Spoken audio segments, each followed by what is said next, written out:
பிரியமானவர்களே, உங்கள் அனைவருக்கும் இயேசுவின் நாமத்தினாலே உங்களுக்கு நன்றி சொல்கிறேன். இந்த நாளில் நம்மோடு கூட பேசுகிற வார்த்தை, நீ ஜீவனுள்ள நாளெல்லாம் நன்மையும் கிருபையும் உன்னை தொடரும். நீ கர்த்தருடைய வீட்டிலே நீடித்த நாட்களாய் நிலைத்திருப்பாய்.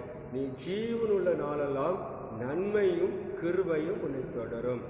நம்முடைய ஜீவன் நம்ம இந்த உலகத்தில் இருக்கிற வரை ஆண்டவருக்காக நம்ம வாழும் பொழுது, ஆண்டவருடைய சமூகத்தில் இந்த ஜீவன் காணப்படும் பொழுது ஆண்டவர் சொல்வாரு, நீ ஜீவனுள்ள நாளெல்லாம் நன்மையும் கிருபையும் உன்னை தொடரும். அப்போ இந்த ஜீவன் என்ன செய்யணும்? அவரை துதிச்சு கொண்டே இருக்கணும், அவரை பாடிக்கொண்டே இருக்கணும். புது பாடுகளை பாடி அவரை துதிக்கும் பொழுது நம்முடைய ஜீவனை காத்து கொள்வாரு.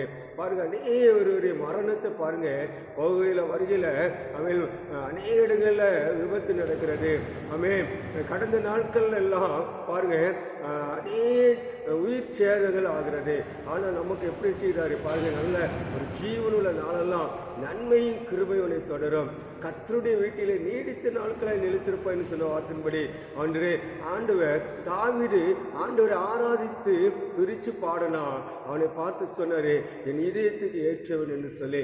இன்னைக்கு நம்முடைய ஜீவனை காத்துக்கொள்ளுகிற தேவனுக்கு முன்பாக, அவருக்கு முன்பாக நம்ம தாழ்த்தும் பொழுது, நம்முடைய தலையை தாழ்த்தி பெருமையாக்கி அவரை துதிக்கும் பொழுது நம்முடைய ஜீவனை காத்துக்கொள்கிறார். ஆண்டவர் இந்த வார்த்தையை ஆசீர்வதிப்பாராக.